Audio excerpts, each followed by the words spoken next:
hitting the blue go live button. And we're live. It is Monday, September 27th, 2021, 5 o'clock p.m. Eastern time on the dot. We are not allowed to have fun anymore, but we are allowed to have Ross Cheit and pickle juice. And very happy to have you on the show. Ross is a professor of political science and international affairs at Brown University, my alma mater.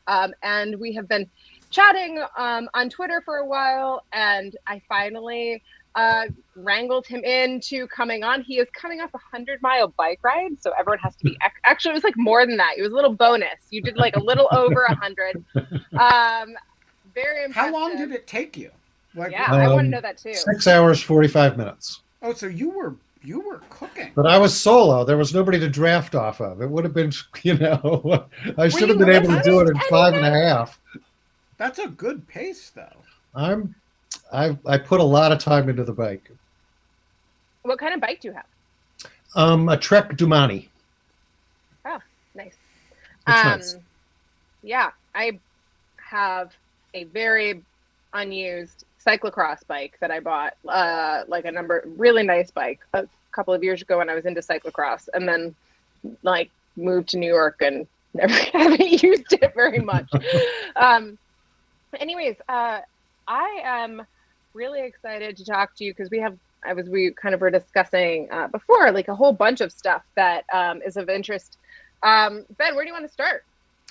Well, why don't we start with what you teach and sort of give a little introduction to yourself. The subjects that you work on are remarkably diverse. Yeah, what binds them together? Yeah. If in your mind only. Right. Well, I'll tell you what I teach a range of courses, and I've been at Brown my whole career, which is unusual. Wait, really? Yes, I came in 1986. It was my first job. It was a great job, and I've stayed. I love that place. Yeah, and the students are really what make it great. So I've taught the intro to public policy. So that's where I had, Andrew Yang and Bobby Jindal. Jeff Levy was giving me grief the other day. He said, if we could come up with one other failed presidential candidate that you taught, there'd be a legitimate story here. I don't know. Did you have Seth Magaziner? He's been on the show. He's a friend of mine. We went to I did have Seth, but we're saying he's running for governor. But he hasn't run for president. He hasn't run for president yet. Right. So I've taught the intro to public policy. I've taught children in public policy. I've taught ethics. I guess most of all, I've taught ethics and public policy my whole career. Most recently, I taught the politics of food. And that's where the Fish Project came out of, teaching the politics of food and sort of realizing that people that write about the politics of food don't tend to write about fish. Yeah. So that's interesting. You got into, so I have a long-standing weird obsession with fisheries that dates from my years writing editorials for the Washington Post, and where I was mainly the legal affairs editorial writer. And but the person who did the environmental editorials really just thought of it as a land-based project. And so I had, if it involved the environment and water, it somehow fell into my subject matter. And it was around the time that, the Panetta Commission produced that oceans report. Mm-hmm. So there was a lot of interesting stuff going on in the fisheries world. And so I got interested in fisheries, and I've sort of stayed interested in it over the years, though I never write about it and don't do anything with it. You're working on a book about fish and fisheries. Talk to us about it. I am. What are you working on? I'm trying to bring the politics back in. I guess I feel like you could read a lot of things about the decline of ground fish in New England, and nothing political happens. There's this whole, this happened, and then this happened, and then this happened. And it makes sense. Most of the people who engage fisheries are scientists, right, and they don't really like politics. They don't think about it, and they don't want it to drive the system. And so they kind of, it comes in occasionally, but I think it's underappreciated how much, what the politics are of fisheries management. So okay, that's one piece. I'm going to pause you for a second and just say, all right, there are a lot of people in the audience right now who are scratching their heads and saying, what the fuck are they talking about? Why? What is and so I'm just going to say, for everybody who's expressing confusion or skepticism in the audience, the politics of fisheries and fisheries management is a subject of intense concern to both environmentalists and to many local communities around the country. They're from subsistence fishing villages in Alaska to places along the northeast coast like Gloucester, Massachusetts, and lots of places in and Port Judith and Point Judith in Rhode Island, where and places in Connecticut as well, that are, the communities are very, very dependent in a way that you kind of associate with like Midwestern farmers and corn on fishing as a harvest. It's also true in the Mid-Atlantic. Think about the Chesapeake crab population and the people who depend on that. And the management... It's a lot of like commons management also. It's a lot of different approaches to managing common space. And because water is typically subject to a different series of jurisdictional constraints or lack of constraints or rules or standards, all of those things kind of in a mix. I think that, you know, you said Chesapeake Bay, and I was specifically thinking the example I teach in my property law class about how the either side of the Chesapeake Bay had two different structures for managing fishing. Do you know about this story, Rob? Yeah, so one of the piece I'm spending the most time on right now is the federalism piece. So Ben, I think a lot of people who've written about this think about federal waters, right, and they focus on nymphs and NOAA, and yet half the fish are caught in state waters. And the notion that each state governs its own state waters, but we also have these interstate compacts, and those are really interesting, and I think get way less attention than the federal issues. And you know, there's a lot of federal waters, but still the state waters for certain species are much more important. So, and there are areas, particularly in the northern coast regions in the Great Lakes, where the principal authorities are state authorities, and those actually involve substantial populations, and so the basic message to people who are scratching their heads about this is, do not underestimate fisheries as an issue for the communities that they matter to. Those communities tend to have disproportionate political power or disproportionate solicitude from members of Congress and senators.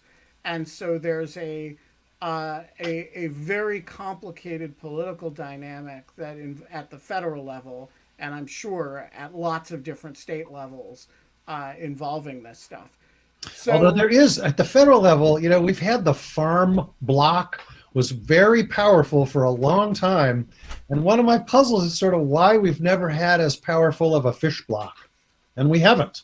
And I think it's partly because the species are so diverse. And then, you know, the tuna people think anything that will help the salmon people will hurt them. I mean, there's a kind of, it's really hard to get people together on issues about fisheries. So, one really interesting question to me is why certain regions do fisheries management well and other regions don't. Yeah, this is one of the great stories with the Chesapeake Bay and the oysters. So our region is a disaster. Yeah. You know, we oysters in the Chesapeake, crabs in the Chesapeake, the general health of the Chesapeake, and yet the Chesapeake is surrounded by three relatively progressive states, Maryland, Virginia, Delaware, and relatively environmentally conscious. You go up to Alaska, which is famously not environmentally conscious. They have, a resource extraction economy, and their fisheries management is excellent. So I'm interested in, like, they're not fishing to extinction in Alaska waters. So my question is, what is really the determinant of good fisheries management? What are the political conditions that that lead to it? It's not left, right, environmentalist versus industry. What is it? Yeah. Well, I'm still working out a general answer, but I certainly have an answer for Alaska. I mean, Alaska, part of the answer is the topography, which is they don't have the kinds of things that are degrading the water the way that the Chesapeake does. So the sort of dispersed population, but also they have really prioritized the employment benefits of fisheries and have taken steps to prevent consolidation, which I think is really interesting. So an economist would probably tell you that, in fact, it's not very efficient. That, in fact, if you consolidated, you'd get more efficient outcomes and maybe cheaper fish, but fewer people would be employed. And they've made the clear decision in Alaska that employment's more important. Now, there is a funny thing in Alaska, which is they're very anti-aquaculture. They have actually banned aquaculture, and it's probably a mistake. But it's the view of commercial fishermen that aquaculture competes with them. And it's not clear that it actually directly competes, but they actually, by state statute, have banned aquaculture. Well, can you just define really quickly aquaculture and how it differs just really quickly? And also, aquaculture if you don't being mind, farming. Aquaculture being some method of penned or some kind of farming fish. And when you're talking fishing, are you talking just fish, or are you looking at everything from shellfish to I guess shellfish and crabs are also shellfish, but like shellfish and kind of other kind of mollusks. Yeah. Or are you just looking at kind of traditional fish? No, I'm looking at all of them because part of the impetus, part of the book will be about management and part of it's about food policy. So for food policy, it really, like, what do we eat?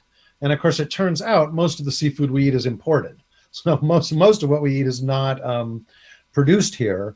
And I think there is an interesting puzzle about why seafood isn't more popular in this country. Most high seafood consumption countries have a lot of shoreline.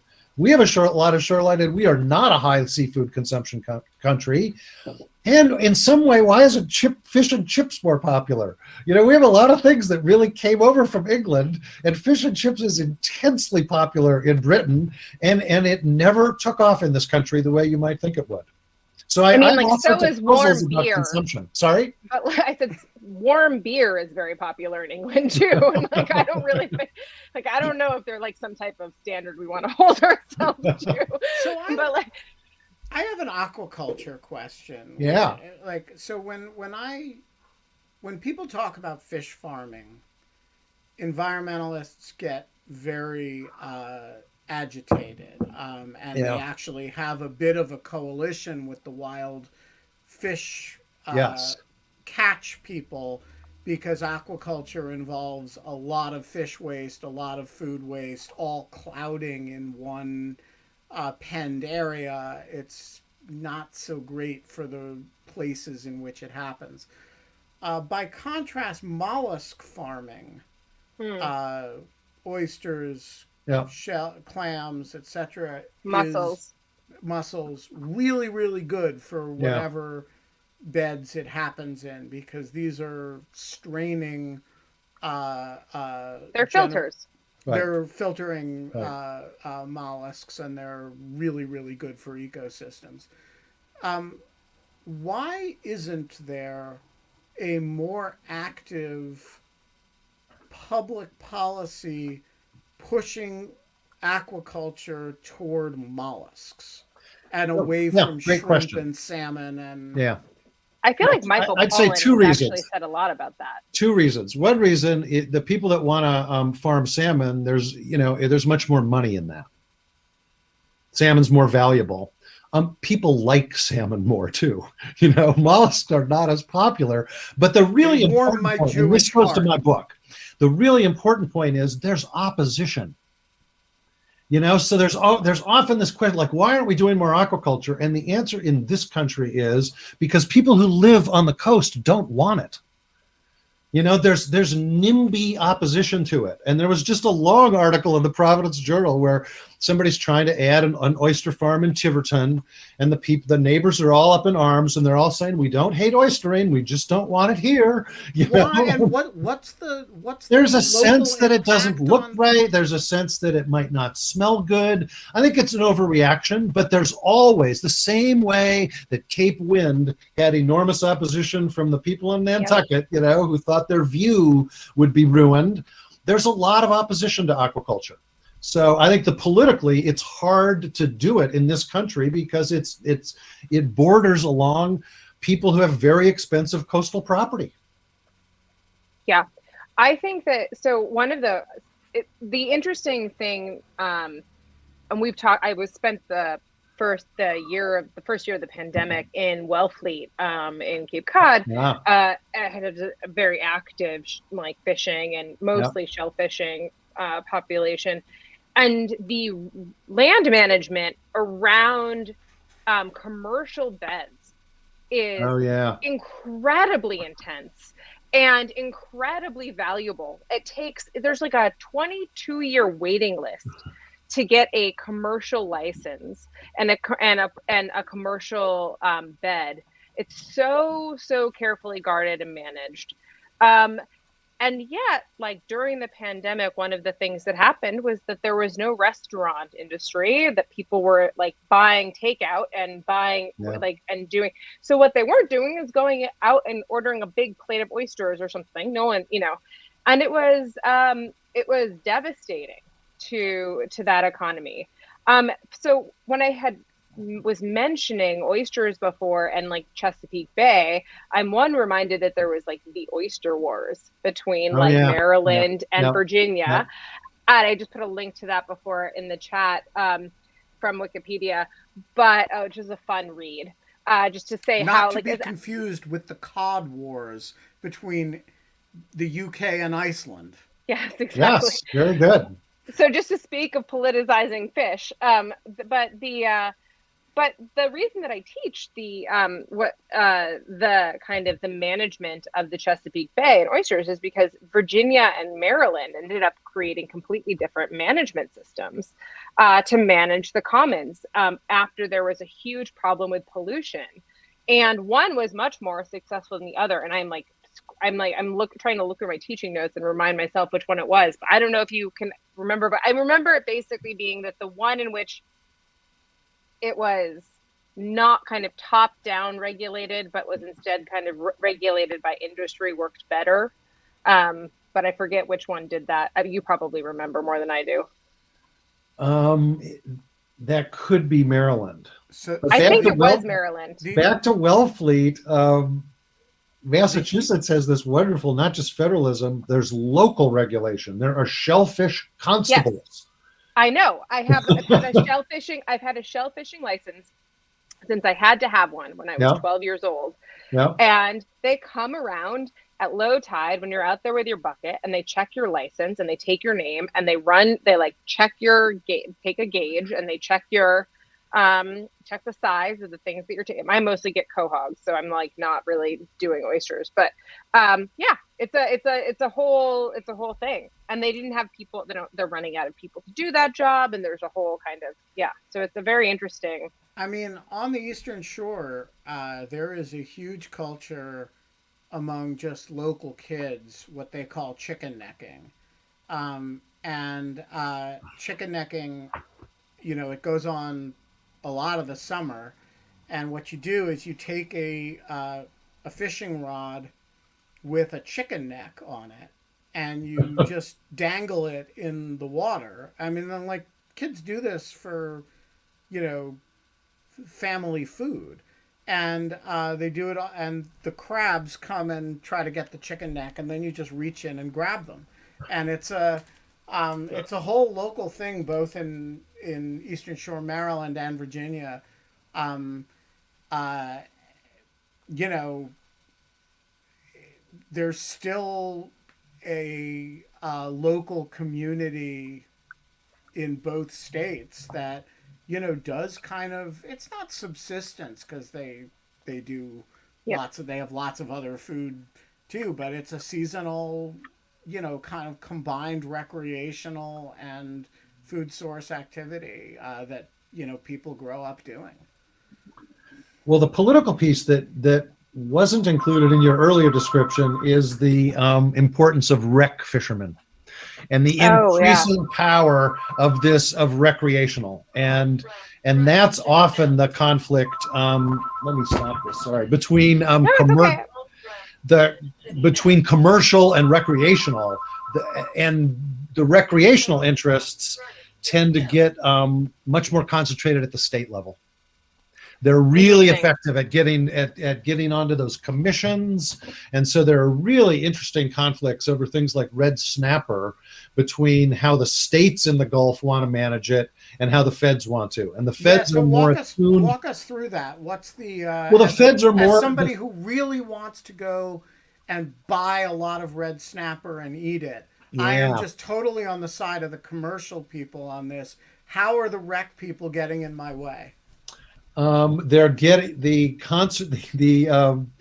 conservation Coastal Conservation Association is the name of the group that started in Texas, and it's rec fishermen.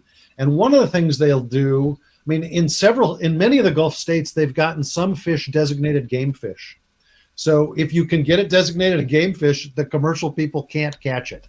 That's kind of the ultimate thing. They have not done that with red snapper, but what they've got is an allocation now where I think it's 51-49. But what you raised, Ben, is perfect, because the commercial people get criticized, and their answer always is, we're the ones who are supplying restaurants. If you want to eat this stuff in a restaurant, that's where it comes from. And they always cast the recreational people as people who own $1 million boats, who are really pretty wealthy to begin with, and who are engaging in this activity that they enjoy and eat the fish. But I think that the conflicts between rec and commercial, particularly just over what the allocation is.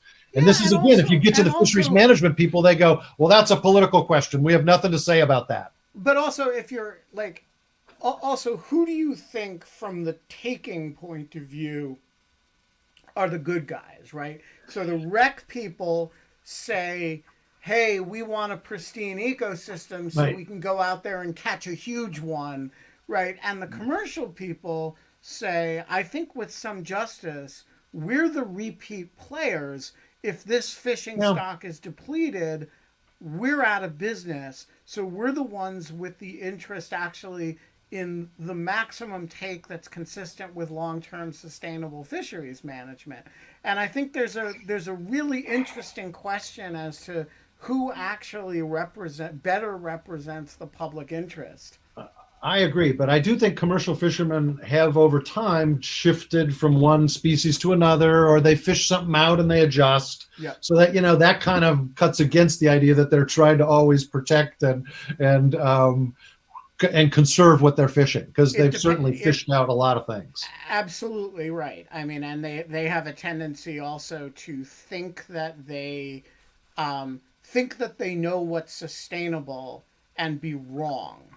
And so, that's what happened to cod in the North Atlantic, right?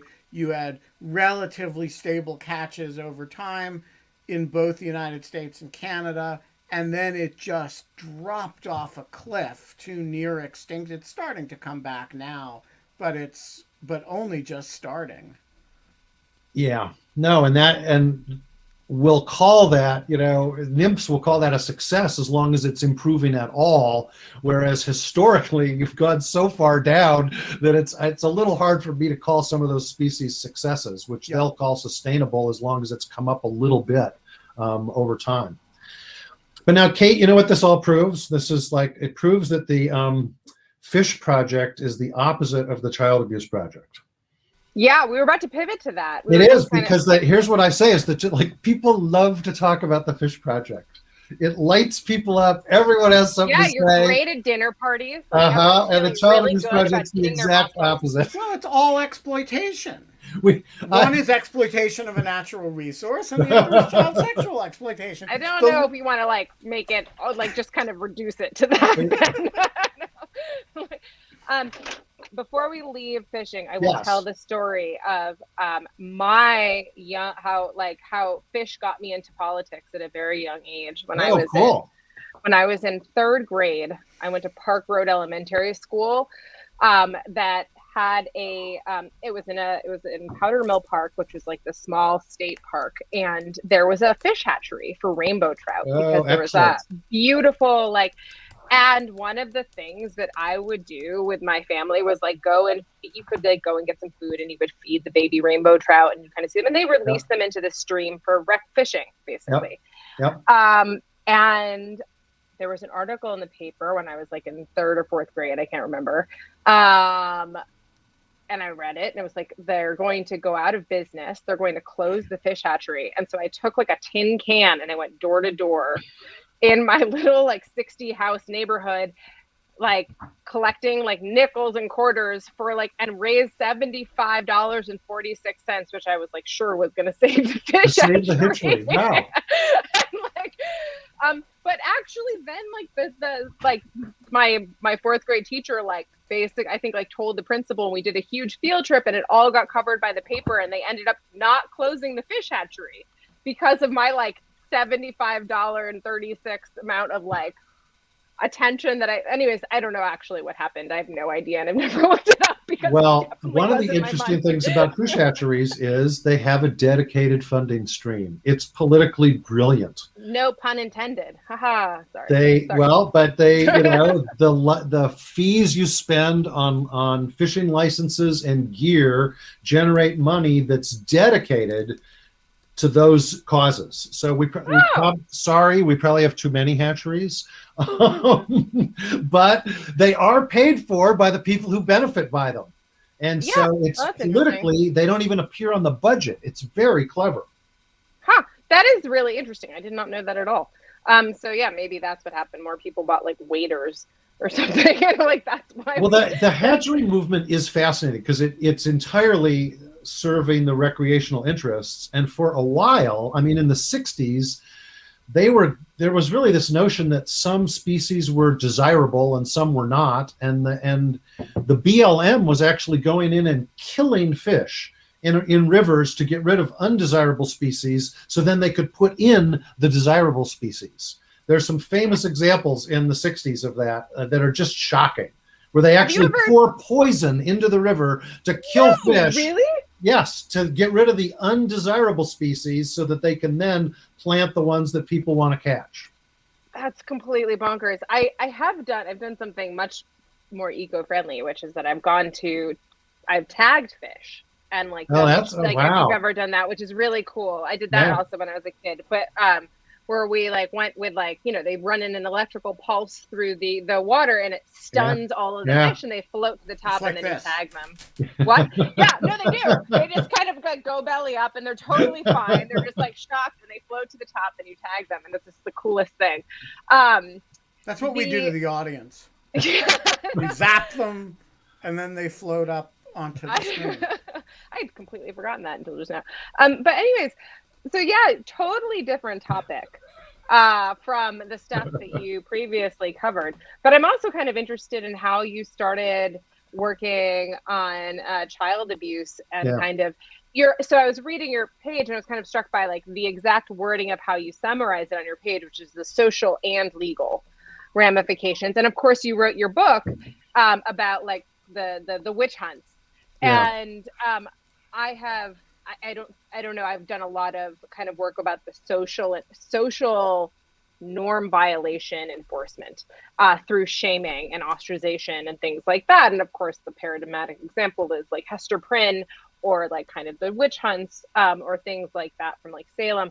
So I'm just kind of curious to tell us more about your book and kind of how you started studying that. Yeah, gee.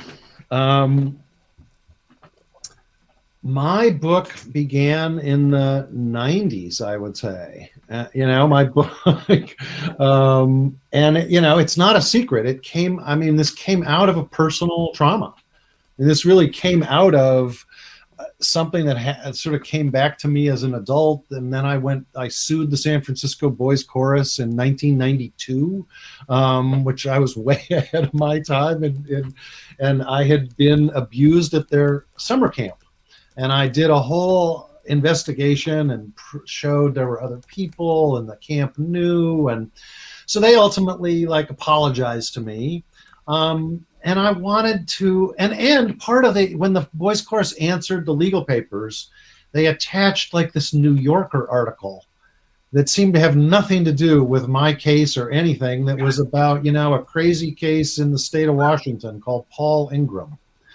So this was my introduction to sort of, the False Memory Syndrome Foundation and people that were arguing that we've become hysterical about the sexual abuse of children in this country, that there's hysteria. So Richard Gardner, a guy who's now deceased but was connected vaguely to Columbia as a psychiatrist, he wrote an op-ed in the Wall Street Journal called Sex Abuse Hysteria. This was 1995. And he said, we've become so hysterical in this country about sexual abuse that child molesters, on average, have longer sentences than murderers. And I thought, well, that just can't possibly be true. That just struck me as beyond Wall Street Journal. right? Wall Street Journal is not that great at fact checking their op-eds in my limited. Right. So I contacted him and I said, what's your source for that? You said on average. And he writes back and he says, I can't find my source, but let me tell you about a guy who got a really long sentence. And he told me about one case that I knew about of a guy who got a 300-year sentence.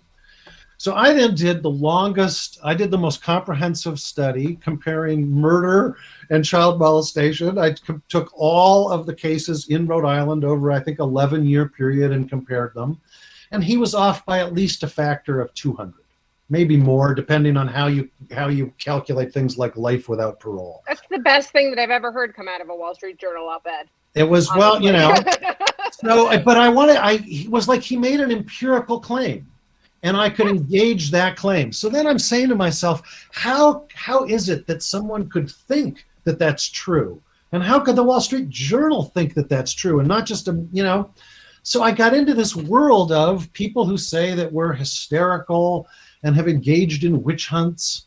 So the next one was that Debbie Nathan, a freelance writer, and Michael Snedeker, a defense lawyer, wrote a book in 95 called Satan's Silence, Ritual Abuse and the Making of an American Witch Hunt. And they said, where there have been witch hunts all over the country. And their book was dedicated to about 50 people that they said were still in prison, falsely convicted of the sexual abuse of children. And it looked really persuasive because the front of the book said, Robert Halsey, Lanesboro, Massachusetts. And each person had, a middle initial and a place name. So the first thing I did, I was going to write a review of that book. And the first thing I did was, because not all the names in the front even rang a bell to me. So the first thing I did was look in the back of the book for where all these people that they dedicated their book to were discussed in the book.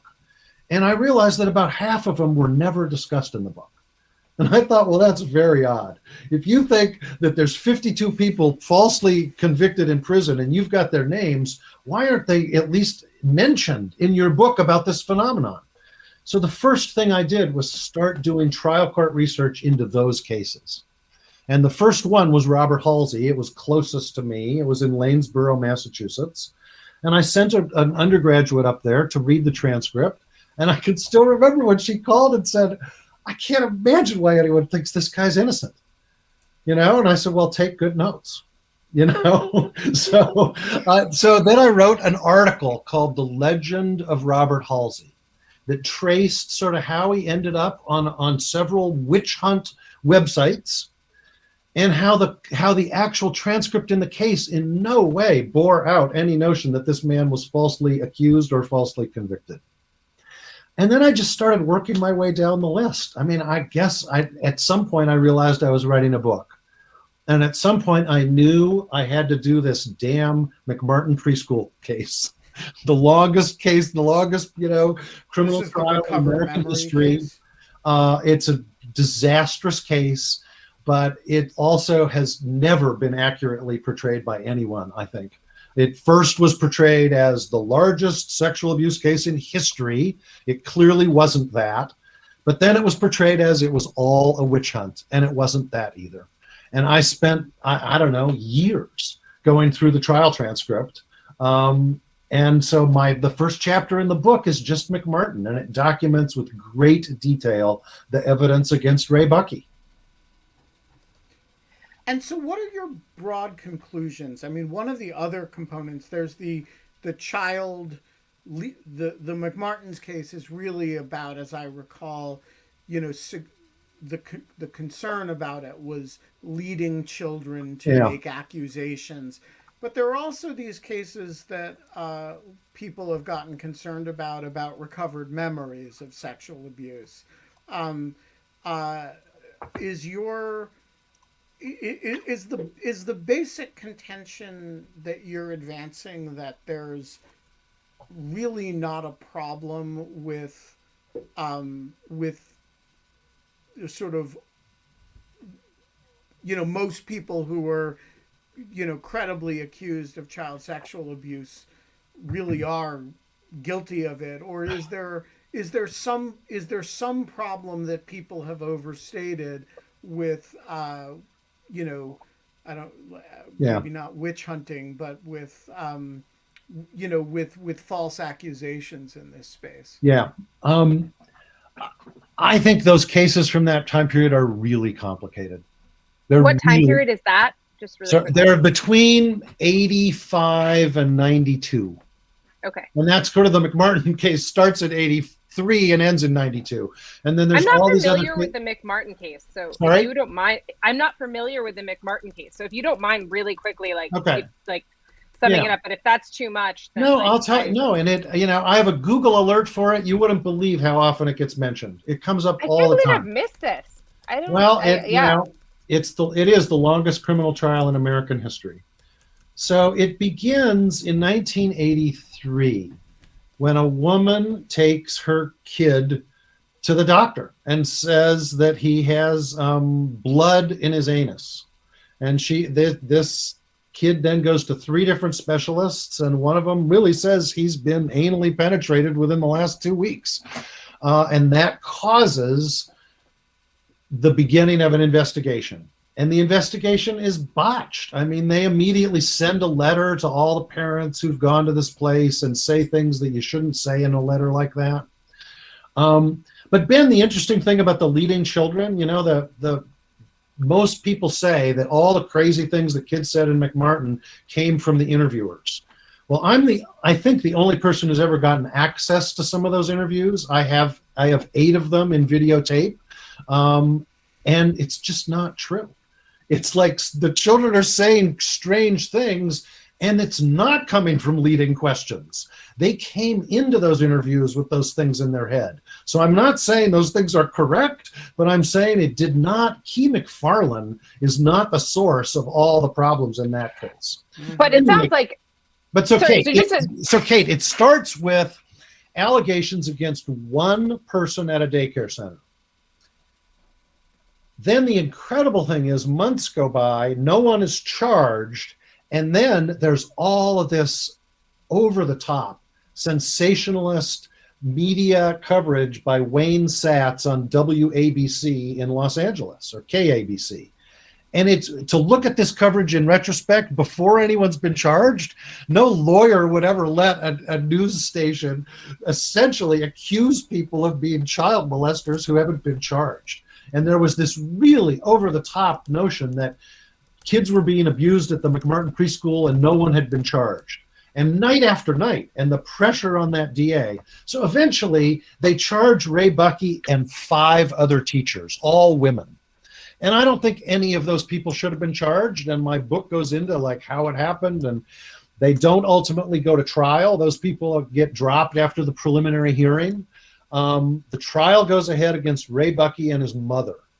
And at the end of the trial, there's a hung jury on the mother, and there's a hung jury on some charges against Ray.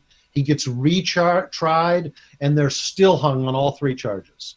So it was actually kind of inconclusive, but David Shaw won a Pulitzer Prize for criticizing his own newspaper's coverage, the Los Angeles Times. He wrote sort of a 4-part thing right when McMartin ended that said the problem was the press coverage.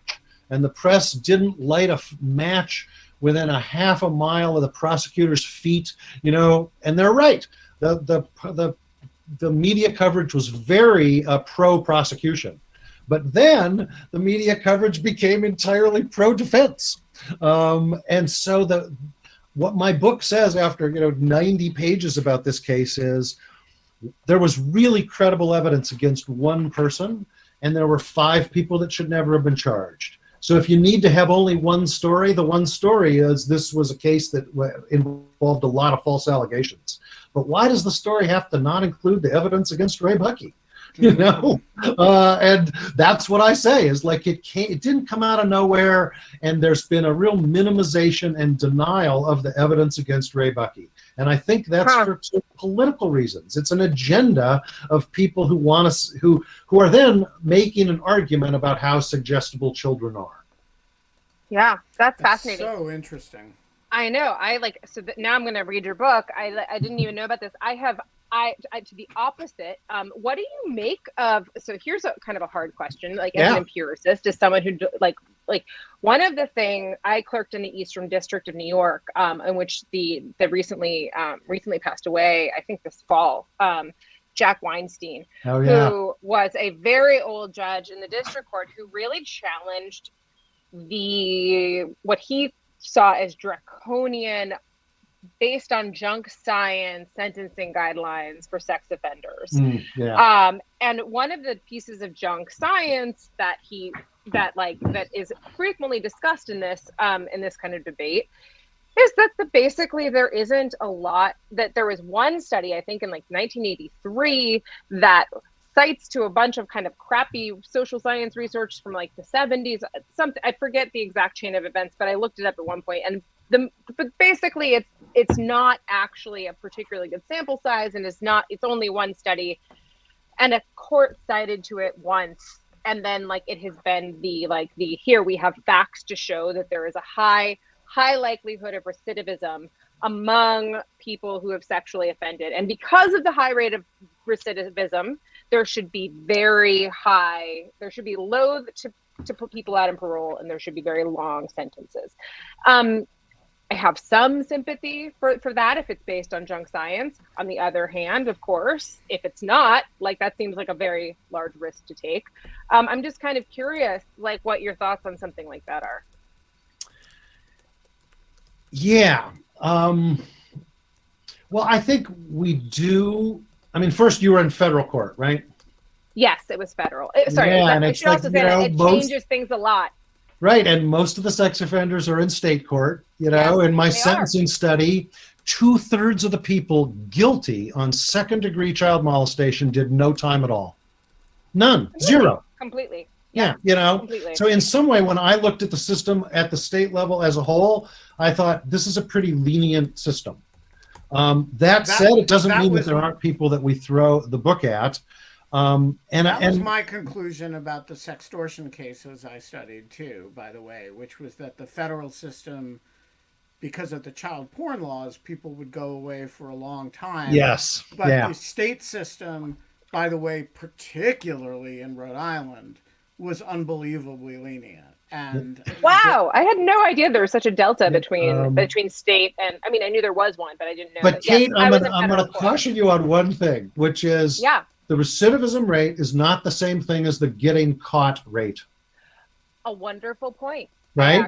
And I would make the same point to anyone who would be studying. I mean, that, so right? this is the problem. Yes, I think it's a great point. Right. The problem is this is a crime that's about secrecy. So it's all about secrecy. So of course the getting caught rate is lower. That doesn't mean that the incidence base rate of recidivism is lower. Yeah, it just means you get better at not getting caught. Right. But I do think that, I can also add this fascinating. I spent 15 years teaching at the prison in the sex offender treatment program in Rhode Island. And I did it because I wanted to better understand these guys. And I ended up thinking that the program was meaningful and I wanted to make some contribution to it. So in that context, I saw a lot of people who had shorter sentences than they should. And who were the two people who had really long sentences? They were both black. And yet it's a very white population, stunningly white for the prison. But, the same disparities that you see other places. The other thing I would say, and you didn't quite ask about this, Kate, but Megan's Law is another place that we throw the book. It's sort of like we have these identified sex offenders and we use that to throw the book at them after they're done, and it's counterproductive. It's something that people score political points off of, and nobody in the world of sex offenders thinks it's a good idea. It's such a great point. I think that is the scoring of political points is like, I think kind of maybe one of, you can't say it, but I experience this because I do sexploitation and CSAM work and stuff on Section 230, and people use Section 230 like as if it's some type of get out of jail free card for people who do this type of stuff, when it's not, because like all criminal law is like accepted from that type of thing. And there is, I don't know, it's kind of a really weird way. Weird is like putting it mildly, but it's a very disheartening, and I feel like it's a very like the worst part of politics to watch. Well, I'll put too fine a point on it. Laws named after dead children are generally a really bad idea. They're passed way too quickly, without, you can't criticize them. And bad things happen with Jessica's Law and Megan's Law. And, it's a really bad political phenomenon. Yeah. You'll pass a law to honor the dead child and probably do something that's not a good idea. Radley Belko, Mickey reminds us in the chat, who is a friend and an excellent columnist and for the Washington Post, says just about every law with a name turns out to be a bad policy, and I think that's maybe true. I think that you're right. I think that it is like it's almost entirely for points. David Botts, you have an excellent question about R. Kelly for Professor Cheit. Go ahead. Good afternoon. Thank you so much, Professor Cheit. Do you have thoughts about the conviction of R. Kelly, and what does the conviction that we saw today versus his previous ongoing acts for years tell us about how society treats the rich and famous versus the not rich and the not rich famous? And famous and black? Yeah, right. And black. I have not followed R. Kelly's trial closely, although I was fascinated to read that there are chat rooms of people dissecting testimony, that there are people are diving into this case online in a way that I didn't know, pro and con. But I guess I do feel like this is a case that should have been resolved years ago. He was tried years ago and acquitted. And I guess that the fact that he was now convicted at least suggests some movement forward. But I think the people that have raised the question of sort of black victims just don't get anywhere near the attention as white victims is totally true. And I often get asked about the Catholic Church cases, and those are generally they're white and they're male. And male, people don't ask a male, well, what were you wearing?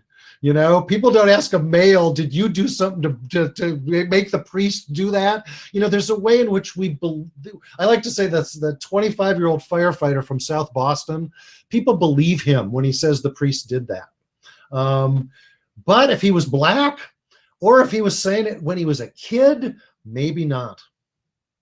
Yeah, I mean, I'll also just add to that, just in light of that, this is like yet another example of like white woman syndrome in the press and everything else, meaning like the this Gabby Petito story or whatever, that is just get like this outsized reaction of like $1.2 million spent on this search so far and all of this other stuff. And there's not even like, there's not even a question of searching for her. You're searching for the killer, right, which seems like a very targeted killing. It's not like he's a threat to like, I don't know. There's just a crazy amount of stuff. And I'm just thinking, man, would any of this be happening if both of these people were like not on Instagram or not, or black or like whatever it is? It just seems like such a sensationalized. And I don't know. I guess my last point before we call Paula up to ask her question is just kind of like, I really wish that I wish we would start getting better about this. I feel like there has been enough discussion at this point, at least 20 years.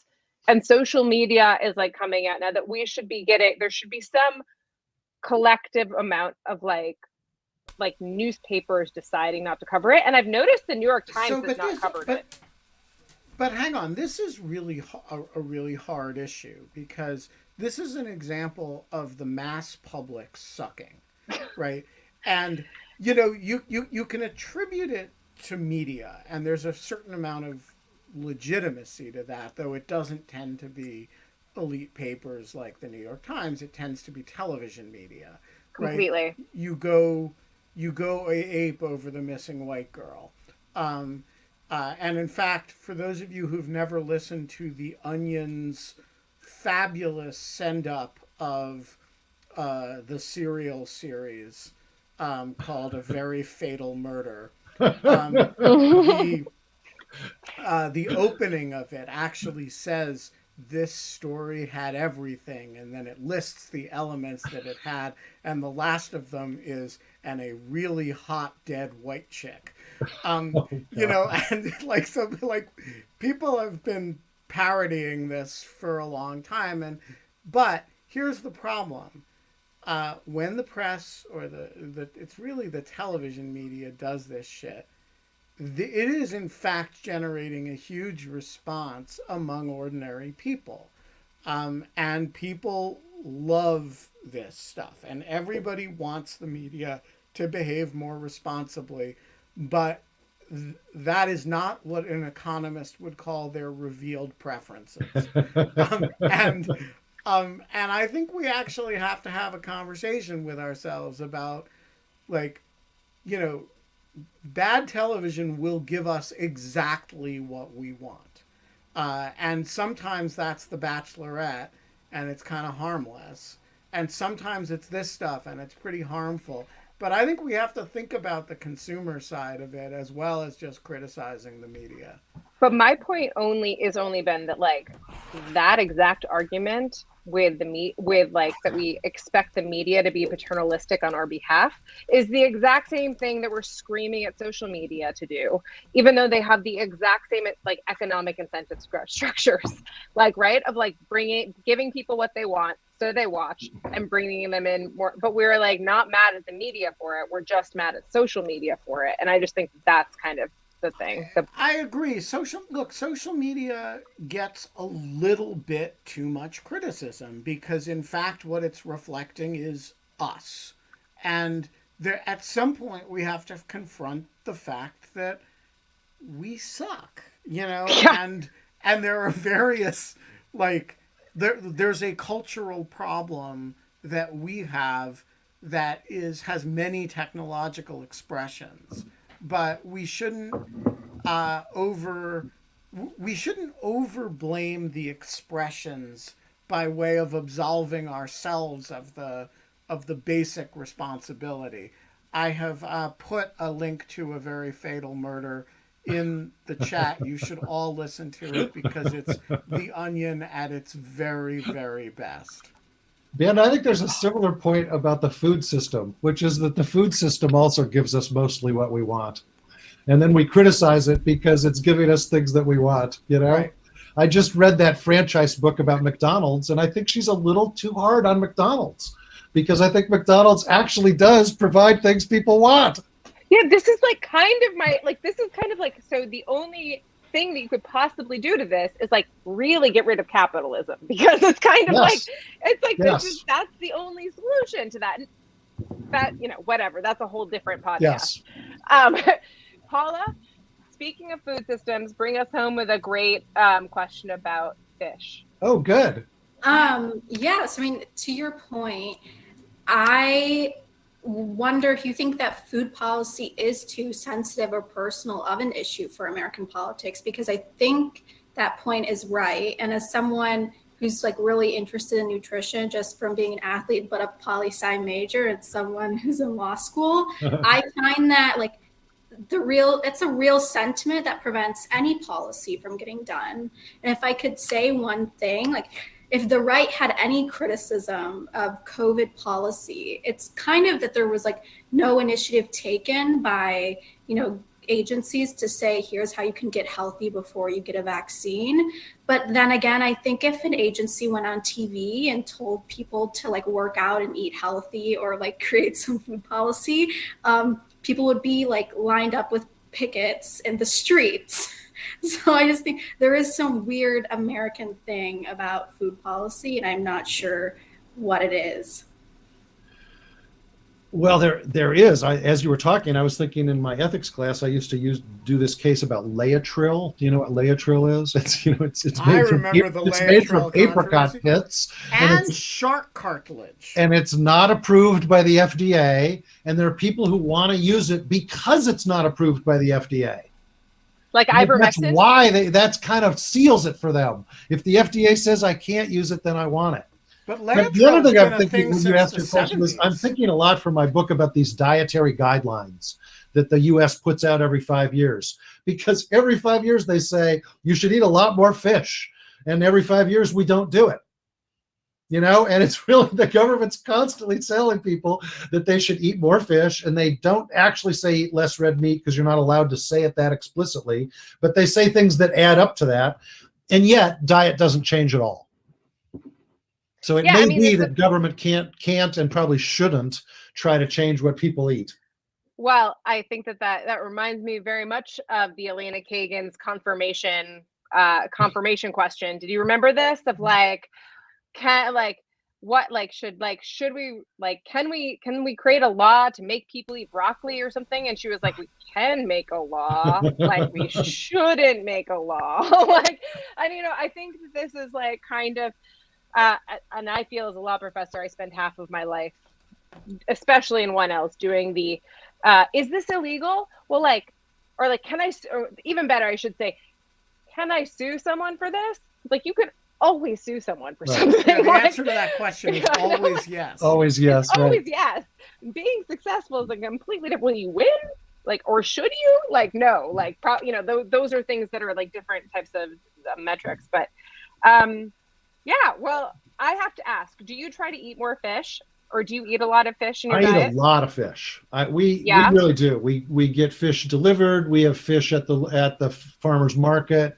We really take advantage. Although here's my, one thing I've learned: the local calamari that is caught off of Rhode Island and is sold as local goes to China to be processed.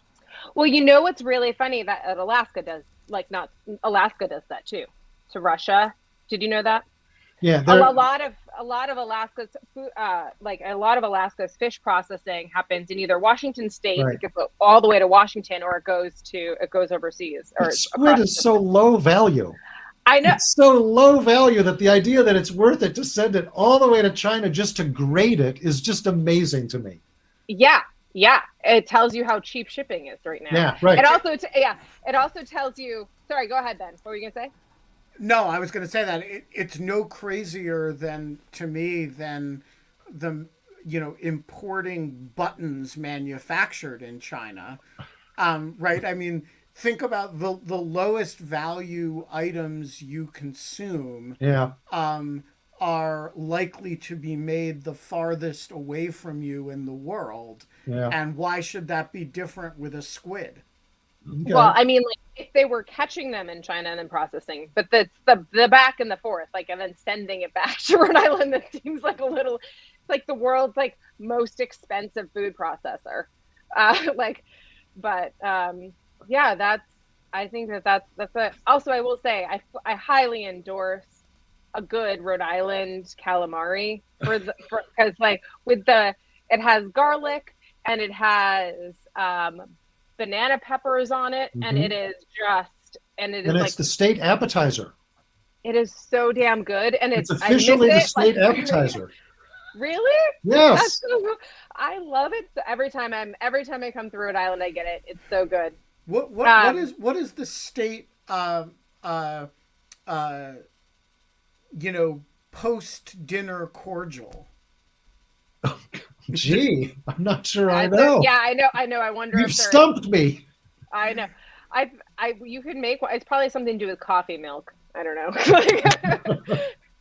But Ross, it was so great to have you on the show today. This has been like a really wonderful, sprawling conversation that I actually can now see the connection between these two topics. Oh, good. And why you're driven in all of them. I think that your work is so important in both of them, and evidence-based research in any industry or in any area of harm is so important as we kind of create laws and we react socially to things. So I just bravo. It seems like I can't wait to read your book on fish. Come back on when you've written it. Well, thank you. It was a pleasure to be here. I hope we get you to Brown at some point. And Ben, an absolute pleasure. I may have to send you some things about fish now that I know you've written op-eds about it. I used to write the Washington Post's fisheries editorial, which were not frequent, but still, if you find one between the years 1998 and 2006, it was written by me. I'm gonna look. We will be back tomorrow. Don't know who the guest is going to be. Something's going to materialize. That's what always happens. You are a great American. It was fabulous to meet you. And we will be back tomorrow, 22 hours and 58 minutes from now. I will not have written 100 miles on a bicycle between now and then. But until then, Kate, we don't have fun anymore, but we are allowed to have fish, and I am really hungry, and I'm going to go take my pickle juice, and I'm going to go find something. Find some. I have to remind you all of something, because I was listening to one of the back episodes of the podcast, back from the early days of In Lieu of Fun, and the sign-off has changed. Really? Yeah. So we now say, we're not allowed to have fun anymore, but in lieu of fun, we are, and we make up something specific to the episode.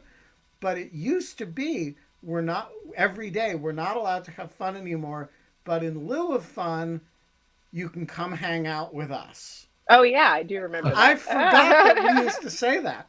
So yeah, I just want when people were all just hanging out at home. Yeah. So in lieu of fun, tomorrow, come hang out with us, people.